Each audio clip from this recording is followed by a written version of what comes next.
Hello and welcome back to my YouTube channel. In today's video I will show you how to list on Facebook Marketplace and hide from friends. So it's actually not too hard at all. I'll hop straight into it. So first you want to go over to your Facebook. I'm going to do this on my mobile phone. So now you just want to hop on to Facebook here and click Marketplace. And now you want to go to list and you want to scroll down. Actually, you want to go back up to here and click create listing and sell an item, and now you just want to fill out this info here.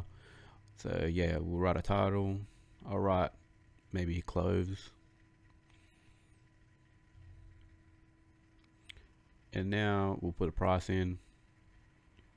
So you just want to fill out this info, and you just want to make sure it's on clothes in the category. And you just pick a condition here. So I'm going to go to used good, and yeah, you can write a description if you want, but see right there it says hide from friends. So you just click that to enable it, and if you don't want it on, you just disable it. So yeah, that's pretty much it for today's video. It's not too hard at all, and thank you for watching. Peace.